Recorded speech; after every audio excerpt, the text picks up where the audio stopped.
Everyone knew Sandy was going to be bad, but perhaps not this bad. So if you're the LIRR, how do you prepare for this most unwelcome guest?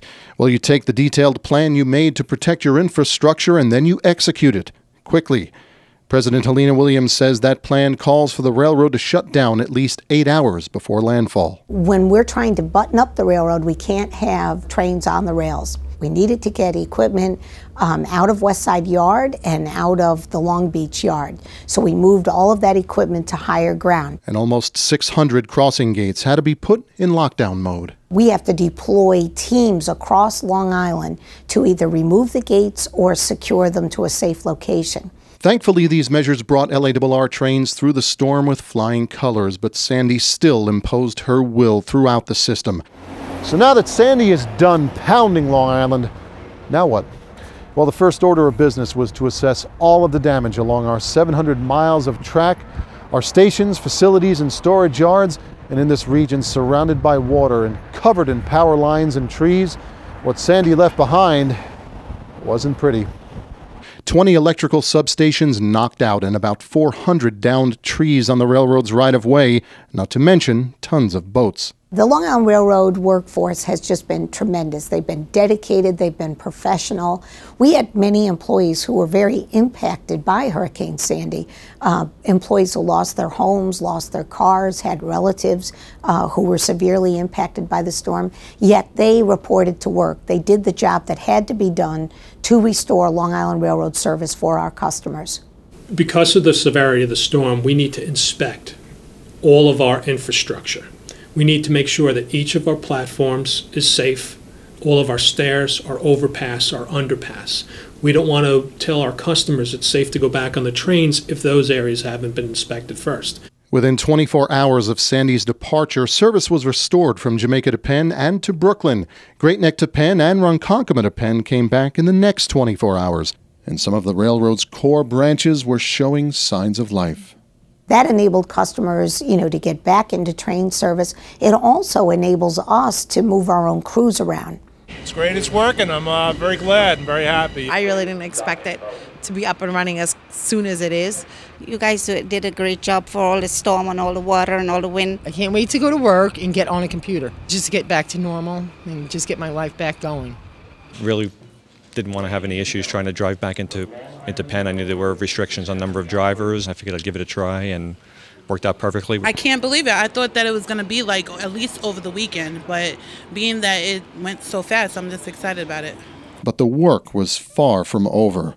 3 LIPA poles next to the tracks in Massapequa Park snapped at their base, which meant no service on the railroad's busiest branch, Babylon, until overnight repairs were complete. Up on the North Shore, service between Port Washington and Great Neck had to wait until the sea of downed trees, especially in the Plandome area, could be removed from the tracks. We then brought back Babylon and we brought back Huntington. We were able to do the Great Neck to Port Washington piece as well. So really within the first 72 hours of the storm, we had our basic core service back in operation. Removing trains from West Side and Long Beach beforehand turned out to be a very good idea, as they were 2 of the hardest hit areas of the system.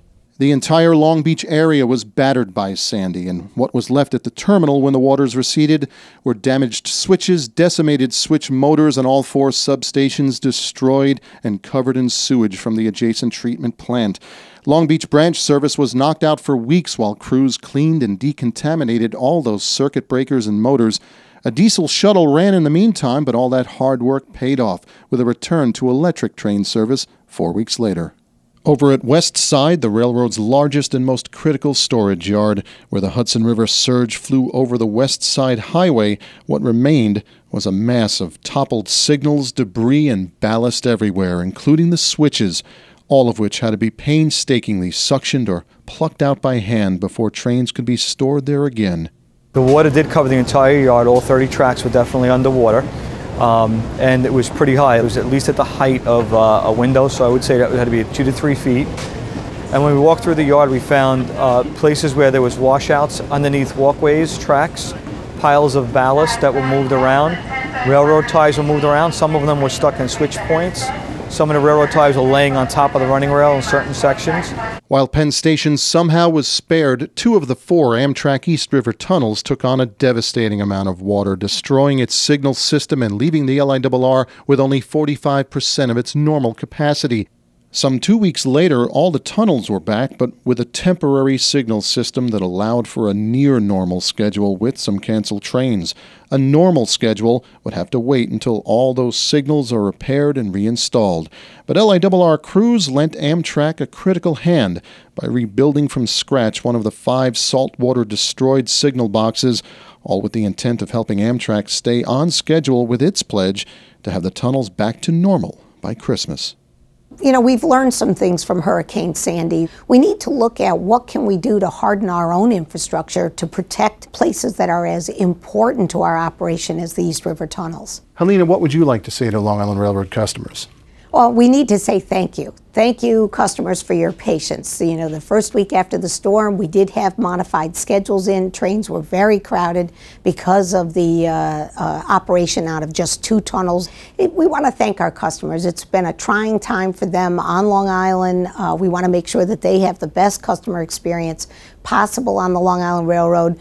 And finally, on December 10th, the LIRR achieved scheduling normalcy for the first time since pre-Sandy days, once Amtrak had reinstalled enough tunnel signaling to allow for a return to a regular schedule. A welcome holiday gift for Sandy-weary travelers to close out 2012.